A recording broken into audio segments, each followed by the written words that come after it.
kengash keyin nima qilish kerak? Sizda endi yana mana nimada o'tlab ketmasligingizni, shoxlab bormasligingizni oldini olib butab turishadi. Biznes egasini desa ham bo'ladi. Biznes egasini desa ham bo'laveradi, boshqa nimaga uchun desa, pulda mablag'larni boshqa yoqqa sarflamasligi uchun. Hozir boshqa yoqqa sarflansa, masalan, nima deydi, nima qiziq bo'lsa, birov qiziqtirsa-da o'shanga o'taman desa, kengashchi ruxsat bermay qo'yaveradi. Shatda yana bitta savolda, kengashda hamma vakili sizdan oylik oladimi? Albatta. Xo'p, biznes Omiyda qoni ham bor. Bormi? Ibrohim Gulyanmi? Bor. Ularda yana bitta tomoni bor.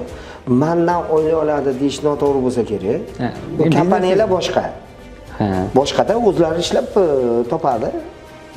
Yo, kengashingiz qachondir qarorlaringizga qarshi chiqdimi?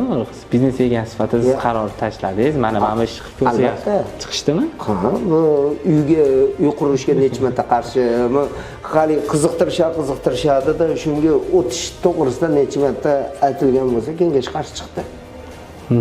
Uyga o'tishimizga qarshi, uy biznesiga. Uy bizneslar bo'yicha-da, masalan, hozir nimalarga bizda o'zimizda-ku deyiladi. Haqiqatan o'zimizda, bizda bunday olib qarasa, birortasi esa to'g'ri. Shag'al bor-ku deydi, semen bor-ku deyiladi. Endi shag'al semen bilan texnika bor-ku, ko'lagan katlamanlar, boshqa nimalar. To'g'ri, texnikalar bor, boshqasi bor. Endi qurganida kranlar bor, to'g'ri. U nima bor? Lekin o'tmayapsiz uy qurishga.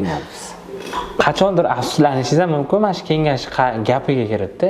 Men o'tishim kerak ekan o'sha biznesim o'sha paytda uy qurishga ham olib o'tishim kerak ekan. Shu tarmoqda ham o'zim o'rnimni topishim kerak ekan degan bo'ladi. Endi bo'lishi mumkin, vallohu alam.